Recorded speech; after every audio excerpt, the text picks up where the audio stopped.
Welcome back. स्वागत है आप सभी का। और फ्रेंड्स कैसे हैं आप सभी? आई होप अच्छे होंगे, स्वस्थ होंगे। और देखिए अपने ब्लॉग की शुरुआत कर रही हूँ मॉर्निंग से। और अभी देखिए मॉर्निंग में उठ के जो है ना आज सारे काम जो है मुझे करने हैं साफ़ सफाई के। बट अभी मैं जा रही हूँ नहाने के लिए। तो मुझे पहनना था ये सूट और इसमें ना काफ़ी ज़्यादा सिलबटें पड़ गई थी जो कि बिना प्रेस के ना अच्छा नहीं लग रहा था मुझे पहनना। वैसे तो मैं अमूमन बिना प्रेस के ही घर के कपड़ों को पहनती हूँ क्योंकि घर में इतनी आवश्यकता नहीं होती है। कभी कभी आयरनिंग काफ़ी हफ्ते या 10-15 दिन के बाद एक बार कर देते हैं। तो ये सूट तो मेरा हो गया है आयरन।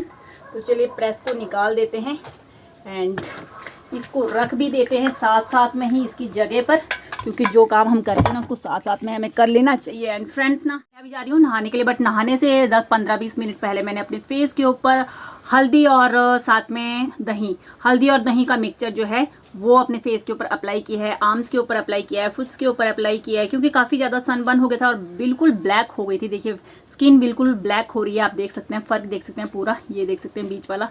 तो ये अच्छा है और ये सारा कितना ब्लैक हो गया, कितना बर्न हो गया है।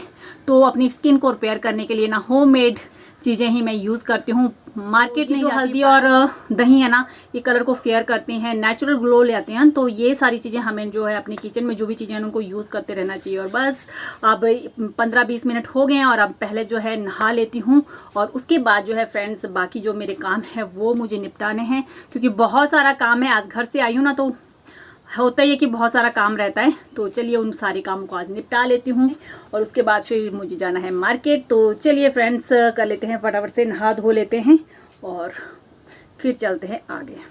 और फिर करना है मुझे ब्रेकफास्ट। तो फ्रेंड जा तो मैं नहाने के लिए रही थी बट फिर मुझे ना एकाएक याद आ गया काम कि अभी बाहर जो है थोड़ी थोड़ी धूप निकल चुकी है और मुझे जो है ना बाहर ये क्यारियों में ये खर पतवार हो गया था, काफ़ी ज़्यादा उजड़ू हो गया था। तो इसकी जो है निंदाई करनी थी, क्योंकि इसकी निंदाई नहीं की तो फिर ग्रोथ जो है हमारी मिर्चों की अच्छी नहीं होनी थी। तो बस गांव में भी यही काम था और यहाँ इतने दिनों में मैं नहीं थी तो इसमें काफ़ी ज़्यादा खरपतवार हो गया था। तो इनकी कर लेती हूँ सबसे पहले मैं गुड़ाई अच्छी तरह से, ताकि मिर्चों की अच्छी सी ग्रोथ हो जाए। और ये प्लांट जो है अभी मैंने जाने से पहले ही हमने लगाए थे और काफ़ी जो है इनकी ग्रोथ हो चुकी है। बट और अच्छी ग्रोथ के लिए जो है ये सारी चीज़ें निकालनी पड़ती है, क्योंकि इसके अंदर ना खरपतवार तो है, ये साथ साथ में जो ध्रुव होती है ना, ध्रुवा, वो भी काफ़ी ज़्यादा हो गई थी और वो अगर फैल जाए तो फिर ग्रोथ नहीं होती। एंड ये जो हमारी फ्रास्पिन की क्यारियाँ थी उनकी फ्रास्पिन भी हो चुकी थी ख़त्म। तो मैंने सोचा चलिए इनको निकाल दूं और फिर ना मैं साथ साथ में ही इनमें भिंडी की और जो है बिजाई कर दूंगी। तो कुछ भिंडियां मैं निकल चुकी हैं, पहले मैं जाने से पहले बिजाई की थी, बट कुछ जो है नहीं निकली है। तो बस उनको भी साथ साथ में मैं कर लूँगी। तो उसके बाद ही फिर नहाने के लिए जाऊँगी। तो क्यारियों का काम भी हो गया, फिर नहा धो के ब्रेकफास्ट करके आ गई थी मार्केट। एक्चुअली मुझे बैंक तक थोड़ा सा काम था, बैंक तक जाना था एंड मैं अभी आई थी बैंक में। ये श्रीमान जी भी साथ में आए थे और ये बैंक के आसपास का व्यू है। तो ये ऊपर जो है टीरा मोड़ एंड ये बस स्टैंड से नीचे वाला जो है एरिया ये। एंड फ्रेंड्स उसके बाद ना आने के बाद ऋषि को कुछ यमी यमी चटपटा सा खाना था। तो देखिए मार्केट की चीज़ें तो बच्चों के लिए सेफ़ नहीं रहती, तो जो भी ये डिमांड करते हैं बच्चे उनके लिए घर पर ही मुझे बनाना सब चीज़ अच्छा लगता है। तो उसके लिए बस मैं कर रही हूँ प्रिपरेशन। तो चलिए आप लोगों के साथ भी शेयर कर देती हूँ कि क्या आप यहाँ पर जल्दी जल्दी में आनन फानन में बन रहा है उसके लिए। तो मौसम ना एकदम से बरसात का जो है, कब बरसात आ जाती है लग जाती है, कब धूप लग जाती है, कोई पता नहीं चलता। और जब बारिश बाहर लगी हो ना तो ऐसे में गर्मा गर्म पकौड़े खाने का मन तो सभी का कर जाता है। तो बस ऋषि को भी खाने थे पकौड़े, तो चलिए भाई ऋषि के लिए बना देते हैं पकौड़े और साथ साथ में आप भी इस बरसात के मौसम में ये पकौड़े एंजॉय कीजिए। तो इसमें देखिए मैंने लेकर आ गई थी हरी पत्तियां, तो पुदीना में लेकर आई थी, करी पत्ता लिप्स जो है मैं लेकर आ गई थी, का पास ही हमारे घर के यहाँ लगी होती हैं। थोड़ी सी मूंगफली मैंने इसमें ऐड की है और साथ में चॉप जो है इसमें ओनियन।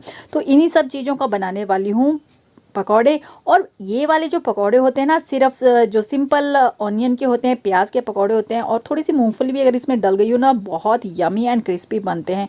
तो मुझे और ऋषि को तो इस तरह के पकौड़े बहुत ज़्यादा पसंद है। तो आप भी एक बार ज़रूर ट्राई कीजिएगा। और जब तक मैं इन सारी चीज़ों को बना रही थी ना तब तक मैं हर बार की तरह जो है ना अपना तेल कढ़ाई में चढ़ा देती हूँ। तो पैन में मैंने चढ़ा दिया था तेल और धीरे धीरे करके ये जो है ना अच्छा खासा गर्म हो गया था। और अब जो है सिम गैस के ऊपर मेरे पकौड़े तल रहे हैं, क्योंकि सिम गैस के ऊपर जब हम इसको तलते हैं ना तो फ्रेंड्स अंदर तक अच्छी तरह से पक जाते हैं। ऐसे क्या होता है कि हम तेज़ गैस के ऊपर अगर पकौड़े पकाएंगे तो बाहर से तो वो देखने में पक जाते हैं, बट अंदर से जो है वो कच्चे रह जाते हैं। तो मुझे वैसे नहीं बनाने थे, अच्छे से जो है ऋषि को वैसे भी जो भी खाना होता है ना बहुत अच्छी तरह से पका हुआ होना चाहिए, नहीं तो वो फिर नाक मुँह चढ़ा लेता है। तो बच्चों की फरमाइश के ऊपर उन्हीं के अकॉर्डिंग जो है चीज़ें हमें बनानी चाहिए।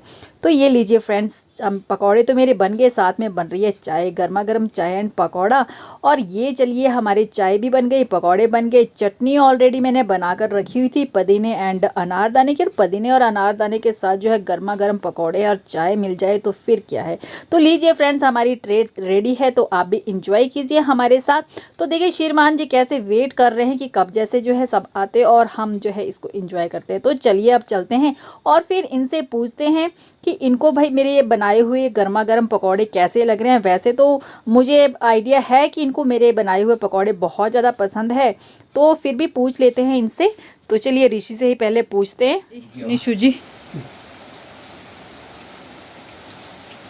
तो ऋषि क्या बताने वाला है वो तो आप इसके खाने के साउंड से ही आइडिया लगा सकते हैं कि कितने क्रिस्पी जो है ये बने हुए हैं।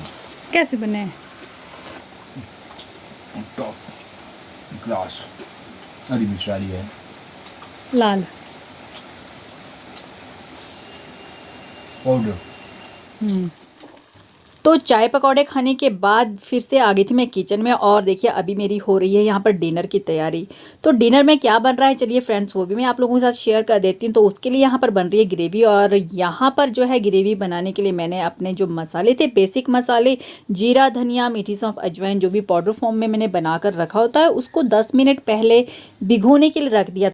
तो कभी कभी अपने खाने में वेरिएशन तो लानी चाहिए ना बनाने में, तो बस आज वही मैं कर रही थी, यहाँ पर कुछ अलग तरीके से बना रही थी। उसके बाद मैंने इसमें ऐड करी थी टमाटर प्यूरी। तो अच्छी खासी जो है ग्रेवी मेरी रेडी हो चुकी है। देखिए घी अलग हो चुका है, तेल अलग हो चुका है, एंड अब मैंने इसमें ऐड कर दिया था लहसुन। तो ये सारी चीज़ें मेरी इसमें डलकर अच्छी तरह से पक गई थी। तो चलिए अब इसमें मटर ऐड कर देते हैं। तो भाई गई तो मैं मार्केट से दूसरे मटर लाने के लिए थी, फलियां लाने के लिए थी, बट वो फलियां मुझे नहीं मिली, तो फिर मैं लेकर आ गई थी फ्रोज़न मटर। एंड ये मेरे देखिए फ्रोज़न मटर भी हो चुके थे रोस्टेड। ऊपर से मैंने इसमें ऐड कर दिया है मटर मशरूम।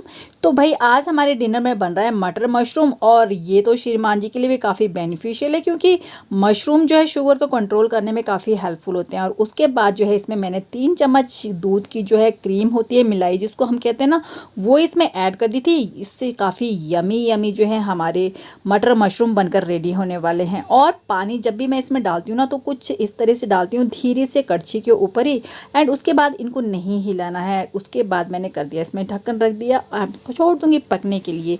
और फ्रेंड्स फिर हमारा डिनर वगैरह हो गया था, और डिनर वगैरह करने के बाद फिर से किचन की जो साफ़ सफाई रहती है ना, वो रात के रात ही करनी पड़ती है। तो ऐसा कहते हैं कि जोठई जो अपनी रसोई है वो नहीं छोड़नी चाहिए, अपना चूल्हा चौका जो है रात को ही साफ़ करना चाहिए, इससे घर में जो है बारी बरकत बनी रहती है। तो चलिए फ्रेंड्स, मेरी तो हो चुकी है साफ़ सफाई, और रात भी अब काफ़ी हो गई है, तो मैं तो जा रही हूँ सोने के लिए, और आप लोग भी सो जाइए। और फिर आप लोगों से मिलते हैं हम एक दूसरे ब्लॉग में। तब तक के लिए आप अपना ख्याल रखिएगा। Bye bye and take care.